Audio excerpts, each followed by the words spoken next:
मेरा नाम सीमा है। मेरी शादी को 2 साल हो चुका है, जो कि मेरे पापा के रजामंदी से हुई थी। मुझे भी अपने होने वाले पति से कोई दिक्कत नहीं था, क्योंकि वह एक खूबसूरत और हसीन नौजवान था, जिसे देखकर कोई भी लड़की इनकार नहीं कर सकती थी। शादी का दिन आ पहुंचा। सारी जिम्मेदारियां बड़ी धूमधाम से की गई थी।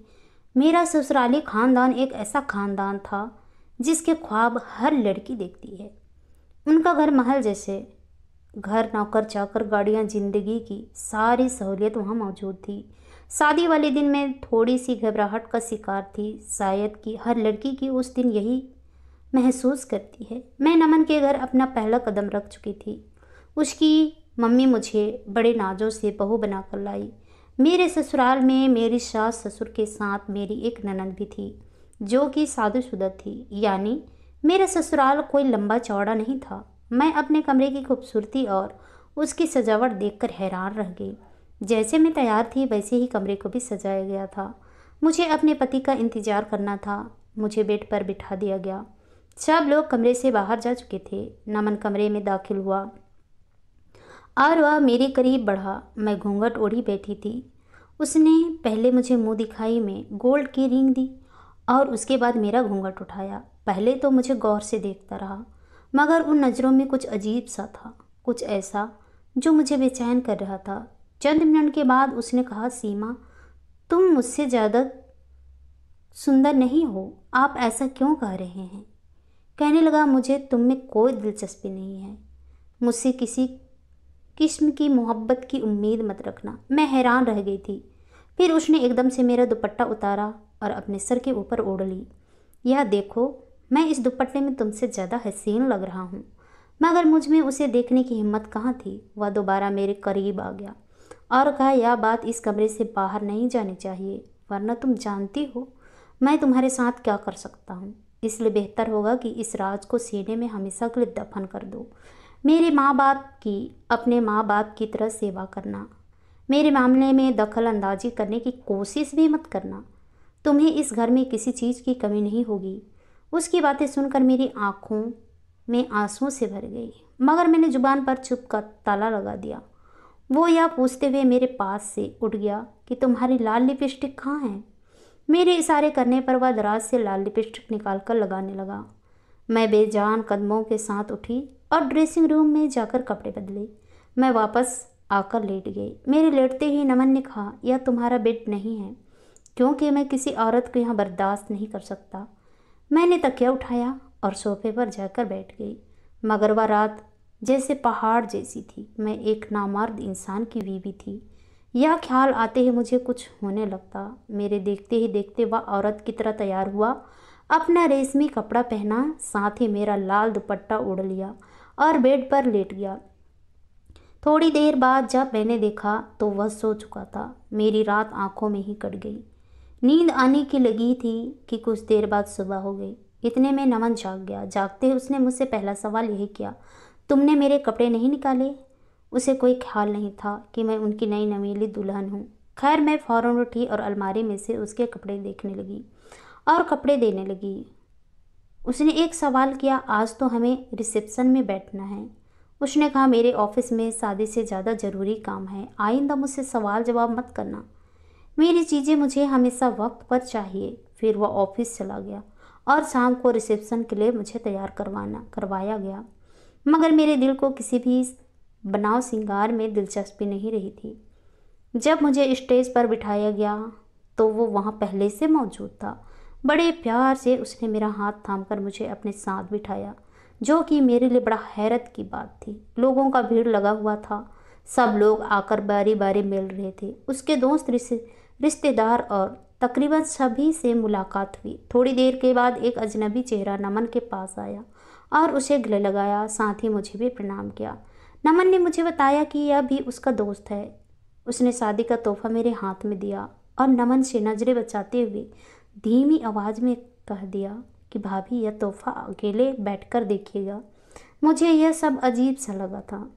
नमन के बाकी सारे दोस्तों ने तोहफे नमन के हाथ में थमाई थी। खैर, पार्टी ख़त्म हुई। सब लोग अपने घर को चले गए। हम भी वापस घर पर आ गए। पिछले रात की तरह यह रात भी गुजर गई, मगर मुझे एक चीज़ का अंदाज़ा हो गया था कि मेरा पति दुनिया के सामने उसका रूप और होता है और बंद कमरे में उसका रूप और ही होता है। फिर जिंदगी एक रूटीन से चलने लगी। वो सुबह ऑफिस चला जाता, मेरा सारा वक्त उसकी माँ के साथ गुजरता। कोई नहीं जानता था कि हम दोनों के बीच क्या चल रहा है। अचानक दरवाजे पर घंटी बजी। नौकर ने बताया कि नमन साहब का कोई दोस्त और उसकी माँ आई है। जब वह अंदर आया तो मुझे वह चेहरा जाना पहचाना सा लगा। दिमाग पर जोर डालने से मालूम हुआ कि वही शख्स है जिसने मेरे हाथ में तोहफा दिया था। खैर गपशप हो रही थी। बातों के दौरान मालूम हुआ कि उनका नाम सौरभ है। मेरी सास ने उनके लिए बहुत अच्छा खाना बनवाया। खाना खाने के वक्त नमन भी आ गया। मुझे लगा था जैसे सौरभ एकदम ही मेरी तरफ देख रहा था। खाने के बाद मेहमान घर को रवाना हो गए, मगर जाते जाते मुझे और नमन को अपने घर दावत पर आने को कह कर गए। जिस दिन सौरभ के घर दावत पर जाना था उससे एक रात पहले नमन ने मुझसे पूछा कि तुम कल कौन सा जोड़ा पहनोगी। मैंने उसे बताया यह वाला पहनना है। उसने मेरे हाथ से वह जोड़ा ले लिया और कहा तुम यह नहीं पहनोगी। मैंने ज़बरदस्ती उससे जोड़ा लेने की कोशिश की तो उसने मेरे हाथ से खींच लिया, साथ ही मेरे मुंह पर थप्पड़ मार दिया और कहा मेरे आगे जुबान और बदतमीजी करने वालों के साथ मैं यही सलूक करता हूँ। उस रात मैं बहुत रोई थी। अगले दिन दोपहर के वक्त मैं और नमन तैयार होकर कमरे से बाहर निकले तो नमन ने मेरा हाथ थाम लिया और मुझे मेरी सास के पास ले गए। उन्होंने हम दोनों की खूबसूरती को सराहा और कहा भगवान तुम दोनों को सलामत और खुश रखे। बस अब मुझे जल्दी से दादी बना दो। उनकी इस बात पर मेरा दिल परेशान सा हो गया। फिर हम गाड़ी में बैठ गए। गाड़ी में बैठते ही नमन ने नया हुक्म कर दिया, मेरी माँ की हर बात का जवाब खुश होकर दिया करो। अगर वह कोई गलत बात भी करे तो तुम मुस्कुराकर जवाब देना। अब तो मुझे नमन से डर लगने लगा था। सारा सफ़र यूं ही खामोशी से कट गया। सौरभ के घर पहुंचते तो उसकी माँ और वह गेट पर हमारा इंतज़ार कर रहे थे। हम दोनों अपने चेहरे पर नकली मुस्कुराहट सजाए सबसे मिले और फिर उनके पास बैठ गए। सौरभ और नमन आपस में बातें करने लगे और मैं सौरभ की माँ के पास बैठ गई। खाने की मेज़ पर सौरभ की नज़रें मुझ पर ही थी, जो कि मुझे अजीब सा बेचैन कर रही थी, मगर मैंने उसे नज़रअंदाज कर दिया।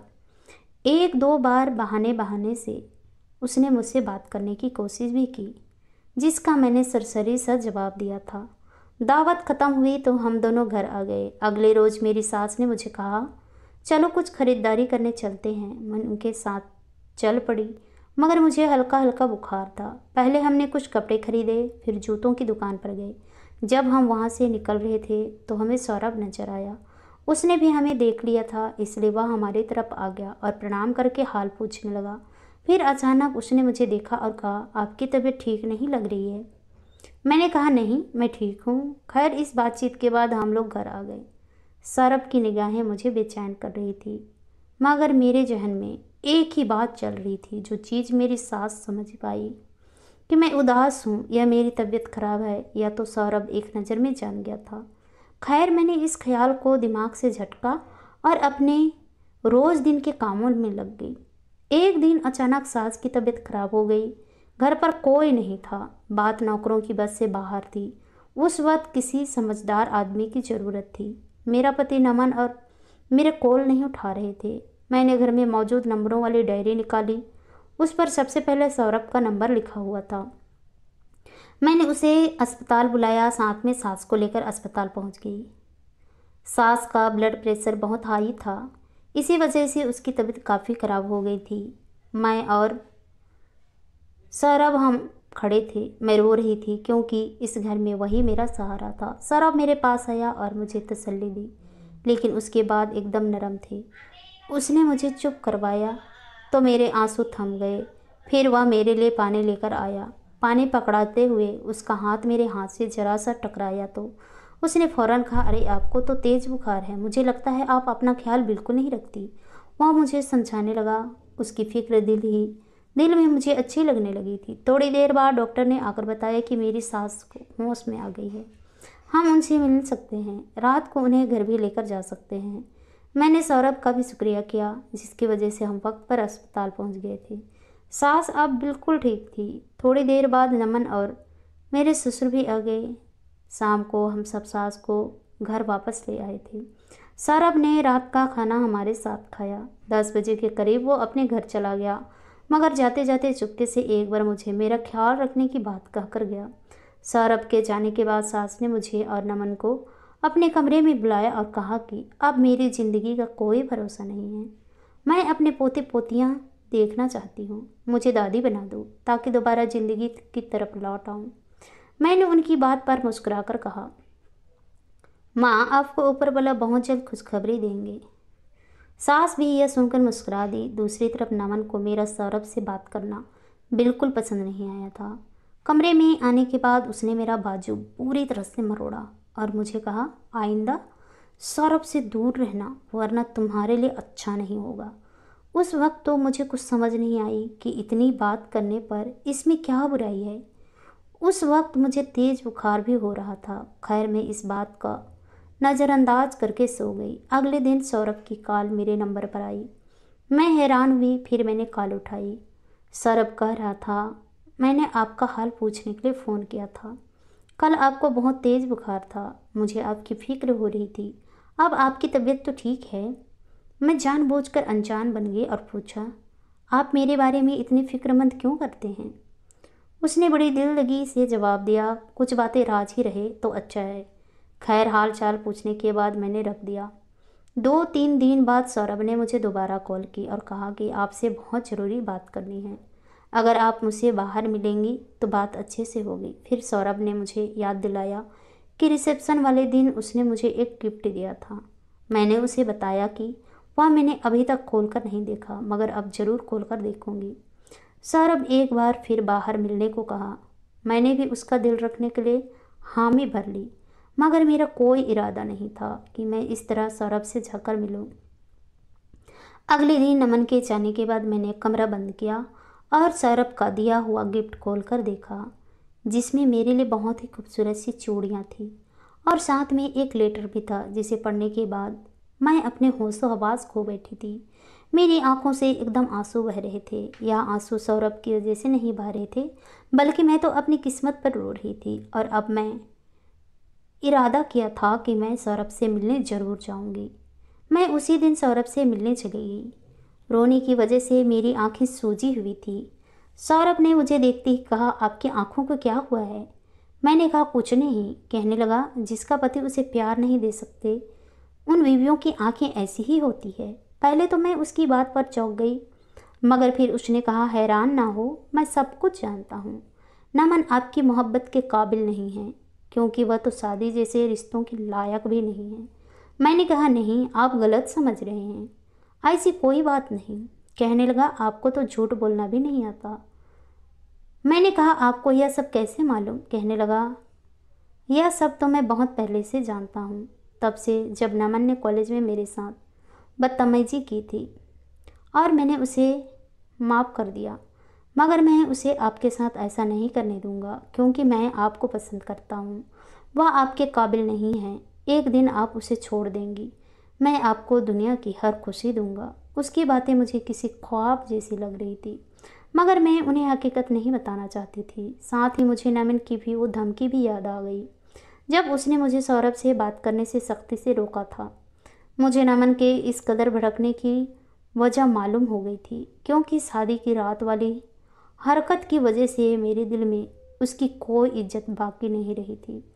मैंने सौरभ का हाथ थाम लिया और कहा, फ़िलहाल तो नमन ने मुझे नहीं छोड़ा, मगर तुम्हारा फिक्र करना और ख्याल रखना, मुश्किल वक्त में मेरा साथ देना मेरे लिए इससे बड़ी कोई बात नहीं।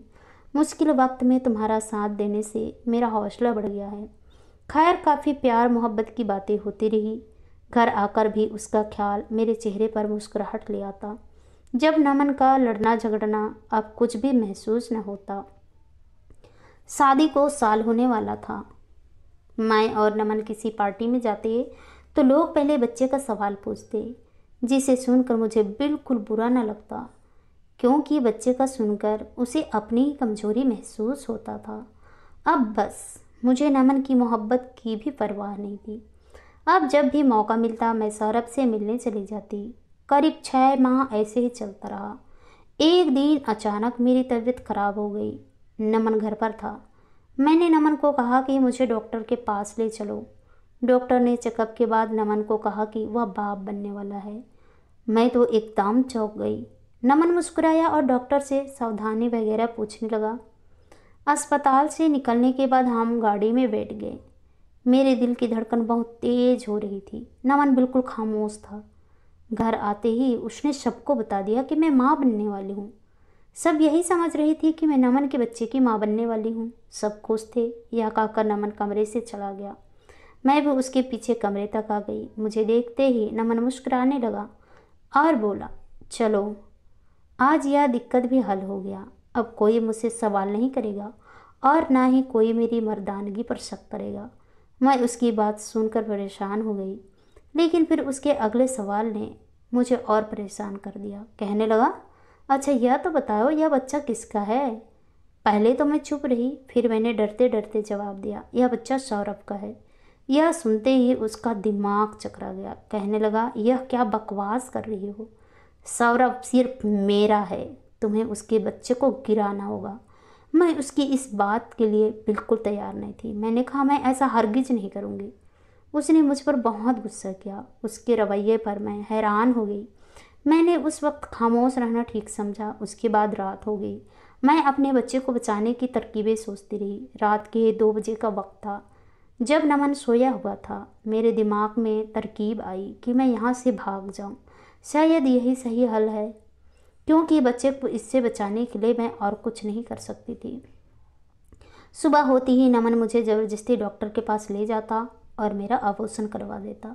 मैं चुपके से घर के पिछले दरवाजे से बाहर निकली और रोड पर तेज तेज चलने लगी। मुझे उस वक्त कुछ भी समझ नहीं आ रहा था कि मैं किस तरफ जाऊं। रात के इस वक्त कोई रिक्शा भी तो नहीं था। मेरे दिमाग में बस एक ही बात थी कि मुझे नमन से दूर जाना है, बहुत दूर, ताकि वह मेरे बच्चे को नुकसान ना पहुंचा सके। मगर शायद कुदरत को कुछ और ही मंजूर था। अचानक एक गाड़ी आई और उससे मेरी टक्कर हो गई। मेरी आंखों के आगे आखिरी मंजर धुंधला अंधेरा था। मेरी आंख खुली तो मैं अस्पताल के बेड पर थी। मेरे सामने सौरभ बैठा था। मैं नहीं जानती थी वह यहाँ कैसे आया। उसे कैसे मालूम हुआ था कि मैं घर से बाहर जा रही हूँ। उसे देखते ही मैंने कहा, सौरभ प्लीज़ मेरे बच्चे को बचा लो। उसने मुझे तसल्ली देते हुए कहा, सीमा अब तुम्हारा बच्चा इस दुनिया में नहीं रहा। मेरी तो यह बात सुनते ही दुनिया लुट गई। मैं रोने लगी थी। सौरभ ने मुझे बहुत तसल्ली दी। उसने कहा, बच्चा दोबारा भी हो सकता है, परेशान होने की ज़रूरत नहीं। वह मुझे चुप कराने की कोशिश कर रहा था, मगर मेरे आंसू थम नहीं रहे थे। सौरभ तसल्ली दे रहा था, मगर मुझे लग रहा था मेरी ज़िंदगी में कुछ बाकी नहीं है। उस दिन के बाद मेरा किसी से बात करने का दिल न चाहा। एक रात मुझे ख्वाब में लगा जैसे नमन मेरे पास आया है। वह मुझसे कह रहा था कि अब तुम्हें मुझसे कोई नहीं बचा सकता। उस दिन मैं इतना डरी कि दोबारा पुरसुकून नींद न आई। सौरभ ने मुझे बहुत कोशिश की कि मेरा दिल बहल जाए। वो मेरे चेहरे पर मुस्कुराहट देखने के लिए तरस रहा था, मगर मेरे अंदर कुछ बोलने की ताकत नहीं थी। डॉक्टर्स की 6 महीने की मेहनत के बाद मैं उठकर चलने फिरने और बोलने के काबिल हुई। मुझे उसने अपनी मोहब्बत का बार बार यकीन दिलाया। सौरभ की मोहब्बत का खूबसूरत इजहार सुनकर मुझे ज़िंदगी हसीन लगती। उसने मुझे साथ चलने का कहा, जिस पर मुझे कोई ताज्जुब नहीं था।